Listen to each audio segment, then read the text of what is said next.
The new security man, a tall and broad man named Solomon, looked down at Christina with suspicion. His uniform was crisp, and his posture carried authority, but his eyes softened slightly as he saw the weariness on the young girl's face. "Sir, the boy," she whispered again, her voice trembling with hope and fear mingled together. "The boy in the wheelchair?"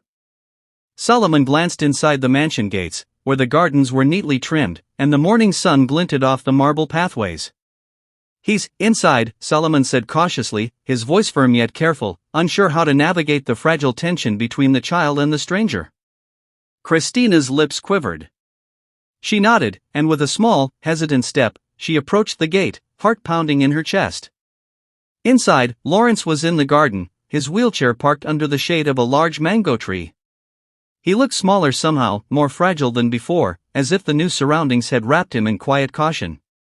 His eyes, however, searched the fence as if expecting something, someone, and when they landed on Christina, a tiny spark of recognition flickered.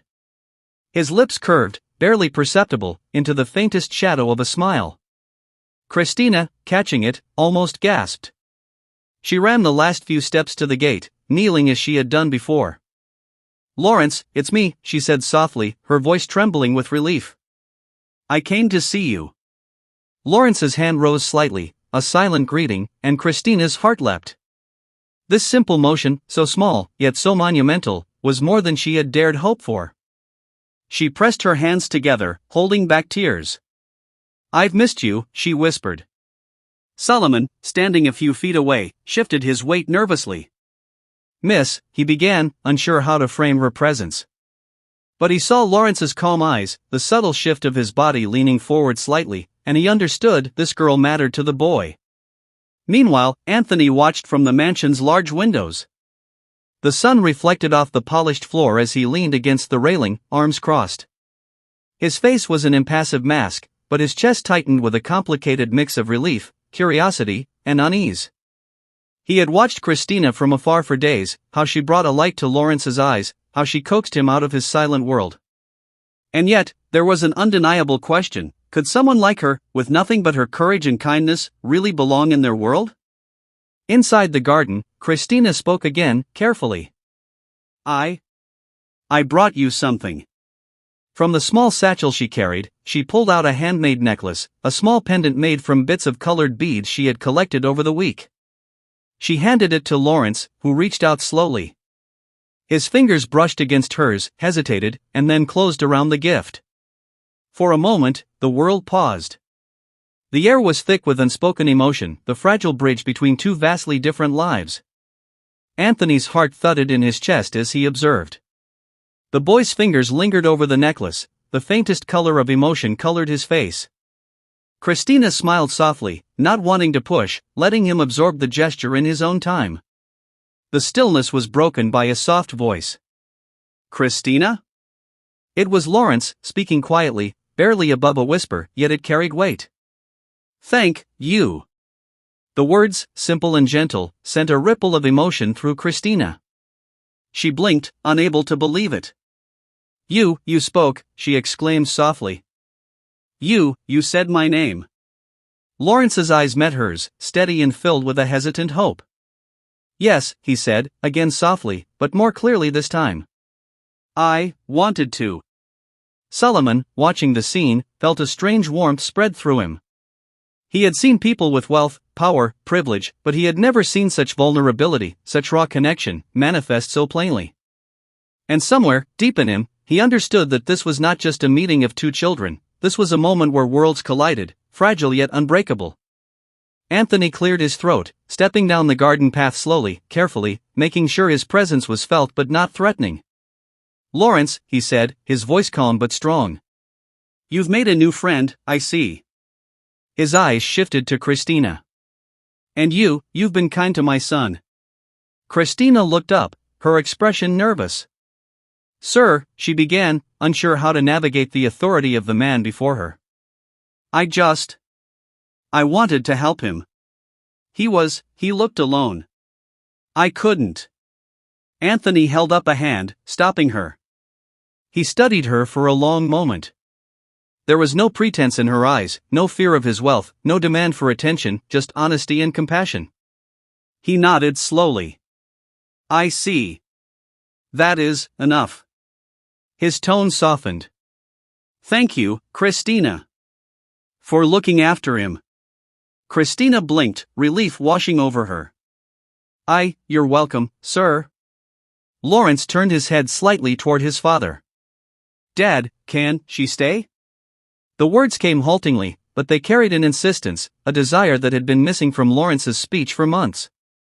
Anthony felt the weight of them, the quiet plea embedded within his son's simple request. Anthony exhaled slowly, lowering himself to meet Lawrence's gaze. You want her here? He asked gently. Lawrence nodded. Then, yes, Anthony said after a pause. She may visit. Under one condition, she must be safe.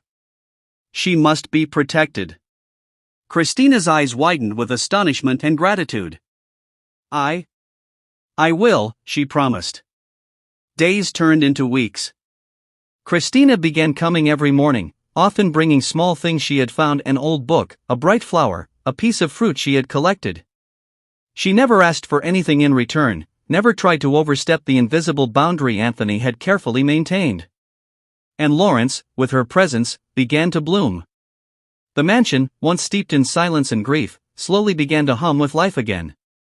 Lawrence's laughter, soft and cautious at first, became more frequent. His small hand reached for Christina's as they played quiet games in the garden, or shared stories beneath the mango tree. Agnes and Solomon observed quietly, marveling at the transformation. Even Anthony, who had always relied on wealth, doctors, and experts to heal his son, began to realize that some remedies were beyond money, beyond logic. One afternoon, Anthony called Christina in. She hesitated at the threshold, her old shoes worn, her hands smudged from the city streets. But Anthony smiled faintly. Come in, he said, surprising her with the warmth in his voice. You have been good to my son. And perhaps, it is time you are rewarded. Christina stepped inside cautiously, her eyes wide with awe at the grandeur surrounding her. Her heart pounded, a mixture of fear and wonder. The rooms were vast, polished, rich with the quiet elegance of luxury she had never known. But her attention was drawn to Lawrence, who rolled toward her, his face lit with pure joy. Christina, he said, pointing to the large drawing table near the window. Sit here. Draw. Christina blinked. Draw? Lawrence nodded eagerly. I like when you draw. So she did. She pulled out a small pad and pencil she had managed to keep with her, and began sketching. Lawrence watched intently, occasionally offering shy comments, words forming slowly on his lips, sharing thoughts that had once been locked away. Anthony watched from a distance, his chest swelling with a quiet pride and gratitude. It was a small step, one of many, but it was monumental. In that room, in the quiet shared by a once silent boy and a homeless girl, a new world was quietly unfolding. One where grief and wealth, pain and kindness, sorrow and hope could coexist. One where a spark, small and fragile, had the power to illuminate even the darkest corners of the heart. And outside, in the streets Christina had once wandered, her empty stomach and worn shoes were no longer the defining story of her life. Inside the mansion, she found a purpose, a bond, a place where her heart mattered, not her circumstances. That night, Anthony stood at his study window, looking out toward the darkening sky. For the first time in years, he did not feel fear. He felt possibility. He knew the journey ahead would be long, that challenges would arise, that the world would still be harsh, but he had seen something today that gave him a truth he could not deny: love, kindness, and courage could heal what medicine could not. And somewhere in the mansion, Lawrence, sleeping peacefully for the first time in months, clutched the small beaded necklace Christina had given him, a quiet reminder that even in a world that had once seemed cruel and unyielding, hope could be found, sometimes in the most unexpected of places. The story was just beginning. The morning sun seeped through the tall, cream-colored curtains of the mansion, casting a golden glow over the vast marble floors. Lawrence stirred in his bed, the soft hum of the ceiling fan above him blending with the distant chirping of birds in the mansion's orchard. Today, unlike previous mornings, he felt a quiet anticipation that pulsed through his chest, a fragile rhythm of hope he hadn't felt in months. Christina, true to her promise, was already waiting by the garden gate. The shadows of dawn had not yet fully lifted, and her small figure, draped in patched clothes that clung to her thin frame, seemed almost ethereal in the soft light. She held a small bundle wrapped in a cloth, the edges fraying, the colors faded, but the contents, she hoped, would be a gift worthy of Lawrence. Anthony, standing silently behind the French windows in his study, watched the scene unfold. The memory of the day she had first helped Lawrence cross the street was still vivid in his mind, the courage, the kindness, the complete absence of any self-interest. There was a strange weight in his chest. He had wealth, power, influence, but he had not anticipated that a child, a girl with nothing, could bring life back to his paralyzed son. And now, each morning, he watched her, each morning wondering if he was witnessing something miraculous. Agnes wheeled Lawrence toward the gate, her hands steady, her eyes gentle. "Good morning, Lawrence," she said softly. "Looks like someone is waiting for you." Lawrence's lips curved ever so slightly, just enough to reveal a hint of a smile. "Christina," he whispered, and then, louder, "Morning." Christina's smile brightened instantly, and she stepped forward. "Good morning, Lawrence. Did you sleep well?" "Better," he replied, his voice still soft, but infused with a tentative warmth. Anthony, watching, allowed himself a small sigh. He had not realized until now how profound the impact of this simple friendship could be. It was not medicine, nor therapy, nor luxurious surroundings that were changing his son, it was this girl. And though he had been hesitant, protective, and wary, he knew deep down that he could no longer be the barrier between them. That morning, Christina handed Lawrence the small bundle. "I made this for you," she said. Lawrence's eyes widened as he unwrapped the cloth to reveal a small model airplane, hand-carved from wood, its wings uneven but lovingly crafted. "I made it myself," she whispered, her eyes avoiding his gaze for a moment before meeting it again. Lawrence touched the smooth edges, feeling the unevenness, the care in every cut, the love in every line. "For me?" he asked quietly. "Yes," Christina said. "I wanted you to have something that flies. Even if you can't run or walk right now, you can still imagine flying." Lawrence's hands trembled slightly as he held the airplane. The gesture, simple and tender, carried a weight far greater than any gift he had ever received. And for the first time in months, he felt something stir inside him, a faint but undeniable spark of joy. Anthony, unable to contain himself any longer, stepped out from the shadows of the mansion. "Christina," he said, his voice firm yet calm, "you are remarkable." Christina turned, startled by his sudden presence. She had only ever seen him from afar, distant and commanding, a man whose gaze could unsettle even the strongest. But now, standing in the morning light, she saw something different: vulnerability, gratitude, and a deep, quiet respect. I only want to help," she said softly.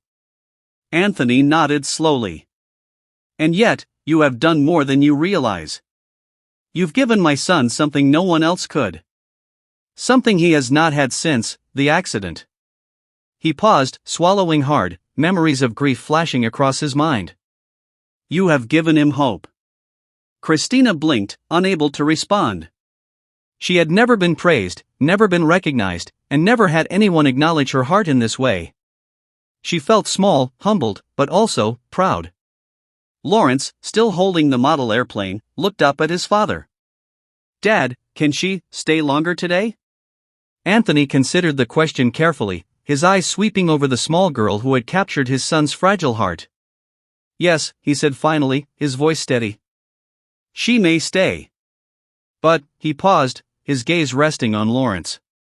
"You must promise to behave and be safe." Lawrence nodded eagerly. "I promise." And so the morning unfolded. Christina and Lawrence sat under the shade of the mango tree, the model airplane resting on Lawrence's lap. Christina began to tell a story, weaving a tale of distant lands, soaring skies, and hidden treasures.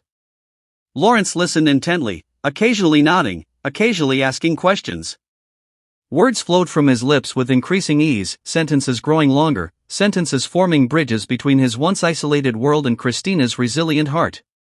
Anthony watched from the window, silent yet present, his mind racing.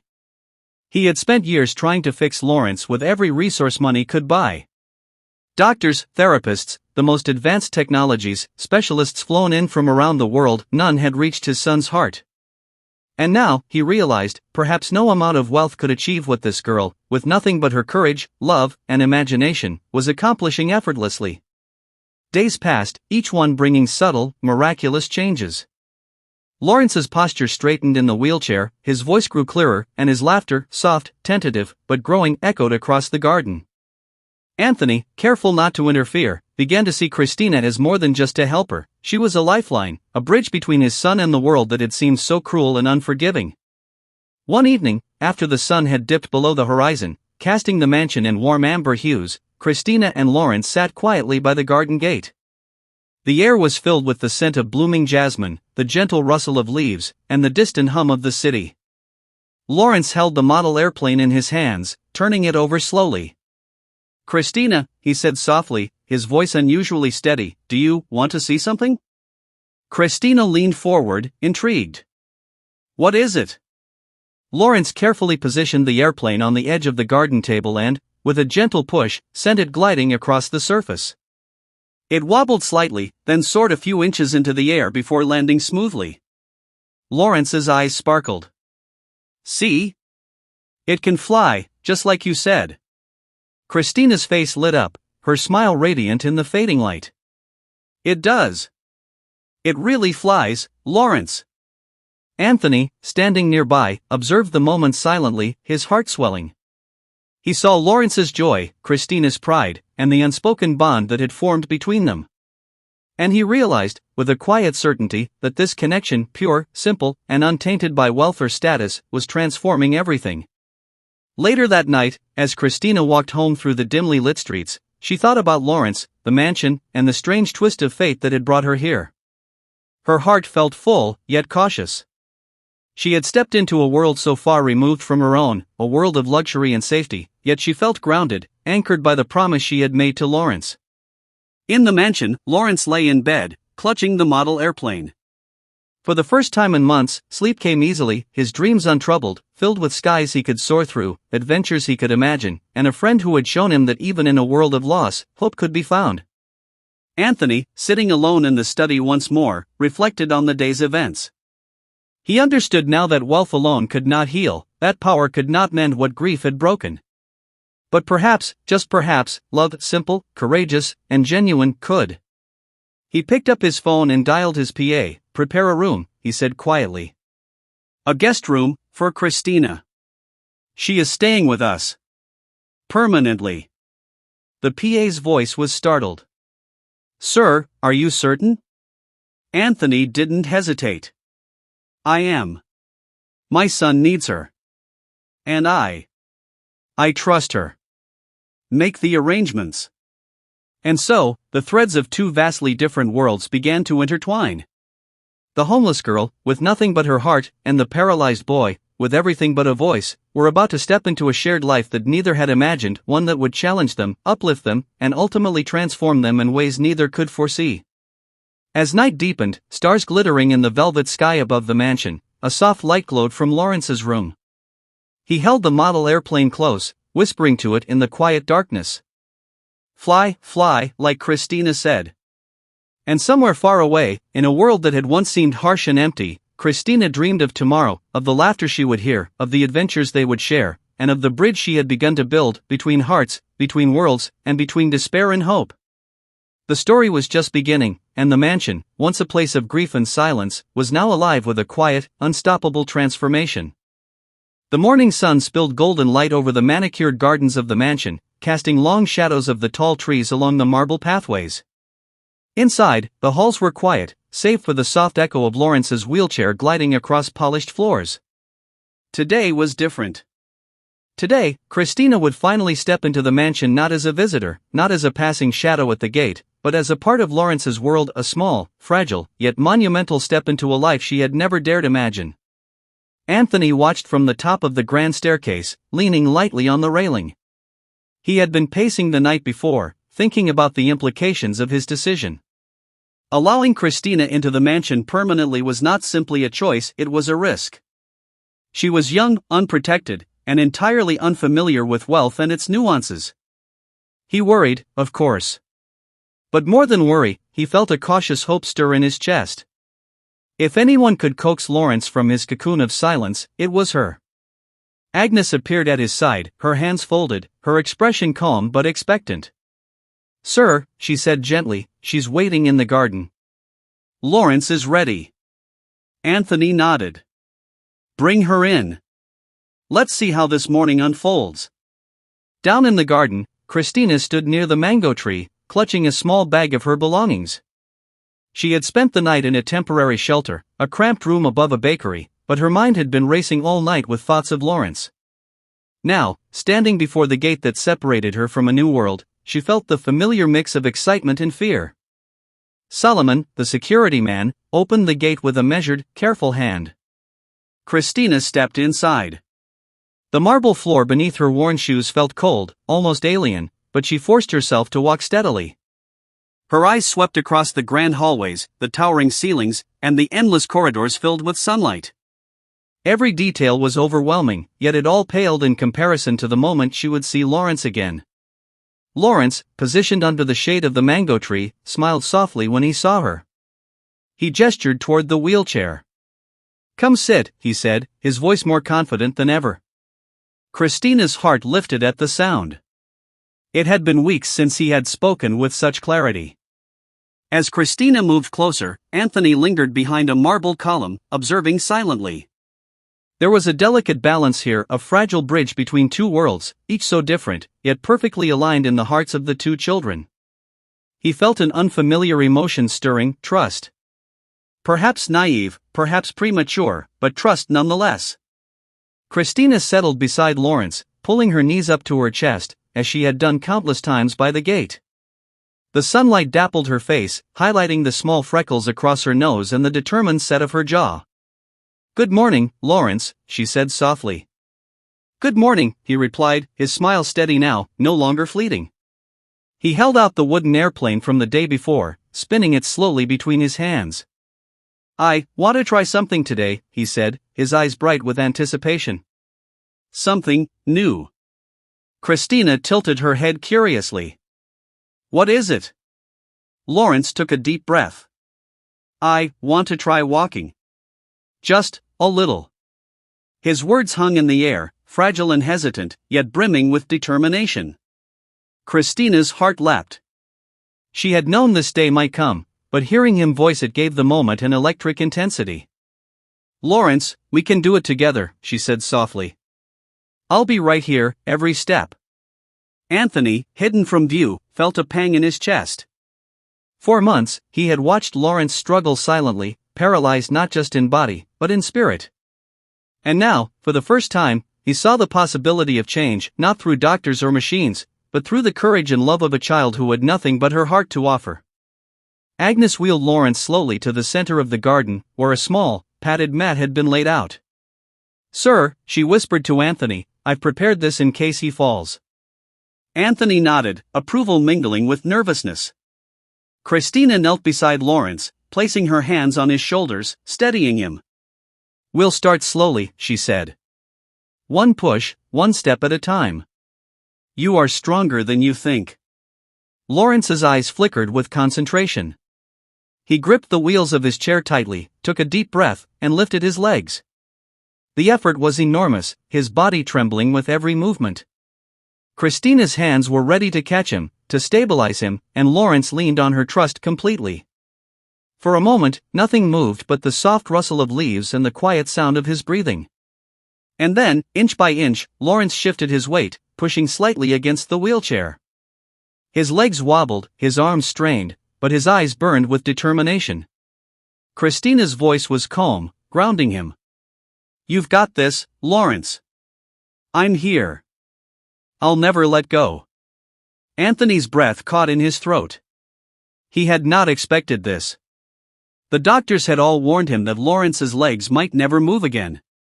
And yet, under Christina's gentle guidance, his son was defying every prediction, every expectation. Minutes passed, each one stretched with effort and tension.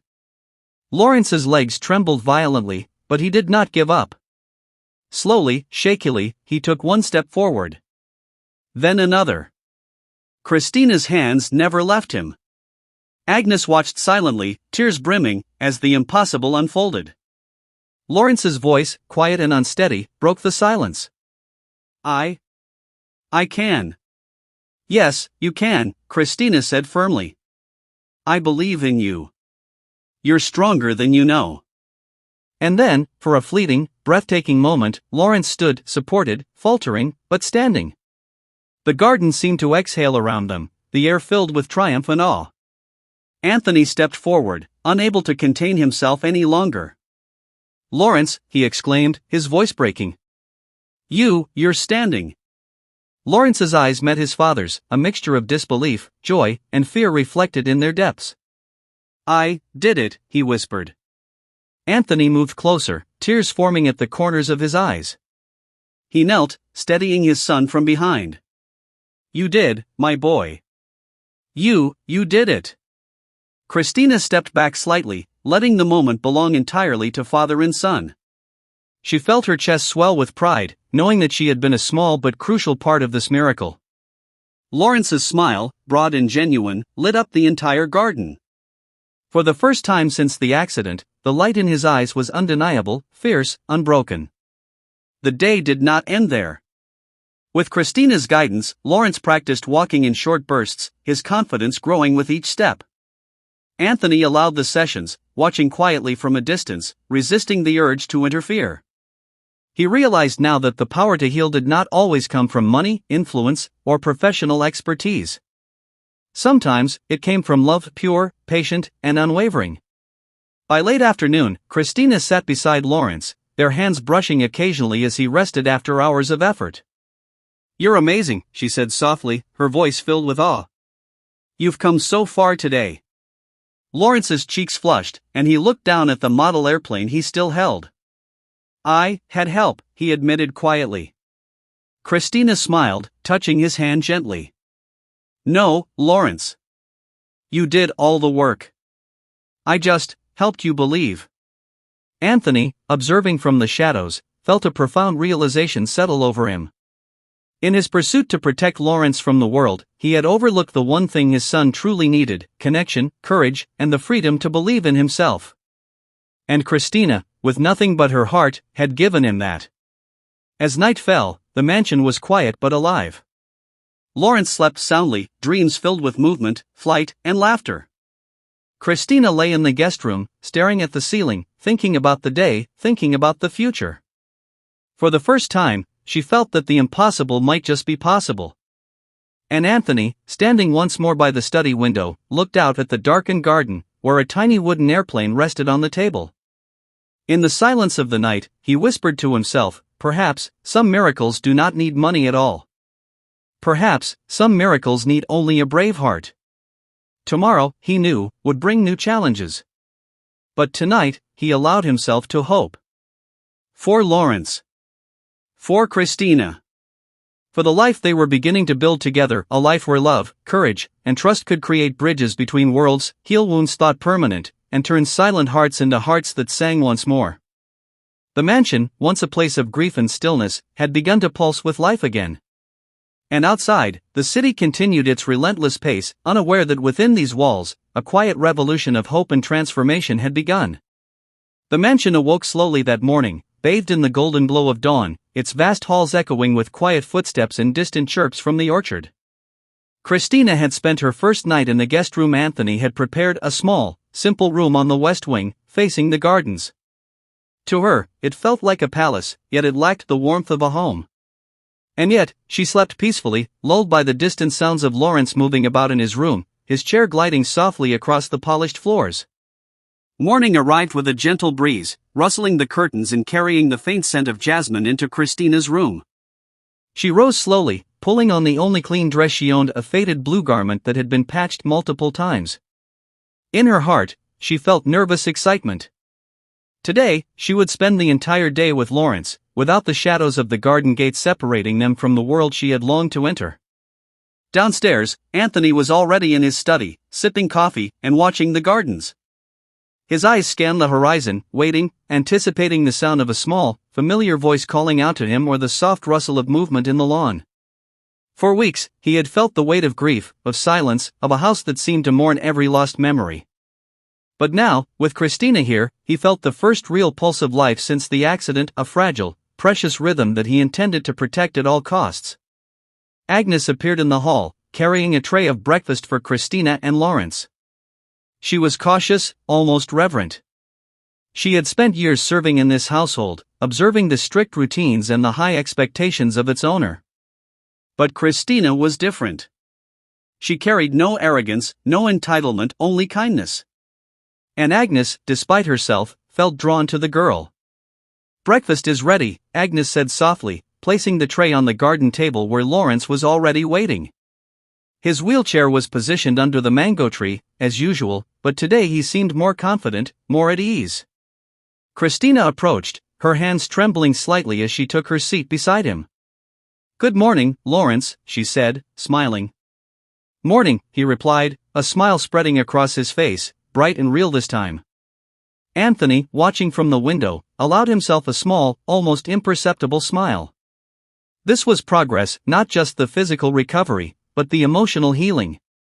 For months, Lawrence had been trapped in a silent world, a world where grief and fear ruled every moment. And now, slowly, tentatively, he was beginning to reclaim it. The breakfast passed in quiet conversation, punctuated by laughter that seemed almost magical in the vast expanse of the mansion. Christina told stories of the streets she had walked, the small adventures she had survived alone, and the dreams she still carried in her heart. Lawrence listened intently, asking questions, commenting, and occasionally teasing her gently. The connection between them grew with every word, every glance, every small, shared smile. But outside the warmth of the garden, tensions began to stir. Solomon, the head of security, had been uneasy since Christina's arrival. In his view, the mansion had rules, strict rules designed to protect its inhabitants. A street girl, no matter how kind or brave, did not belong here. His distrust simmered beneath a calm exterior, manifesting in sharp eyes, whispered warnings to staff, and subtle attempts to assert authority. Similarly, Agnes faced challenges she had not anticipated. While she admired Christina's courage and heart, she struggled with the practicalities of integrating her into the routines of the mansion. Meals had to be prepared with care, clothing had to be washed, schedules adjusted, and boundaries respected. Every gesture, every decision, carried weight, because Anthony had made it clear, Christina was to be treated as part of the household, not as an outsider. Despite these subtle tensions, the day unfolded with hope and growth. Lawrence's exercises continued, Christina supporting him patiently. Step by careful step, he practiced walking, his confidence expanding with each small victory. Anthony watched from a distance, feeling a swell of pride and gratitude that he could not put into words. He realized now that his son's healing was not just physical, it was emotional, spiritual, and deeply human. By afternoon, Lawrence was walking longer distances, occasionally letting go of Christina's hands to take steps alone. Each fall, each wobble, each tiny triumph was met with encouragement, laughter, and reassurance.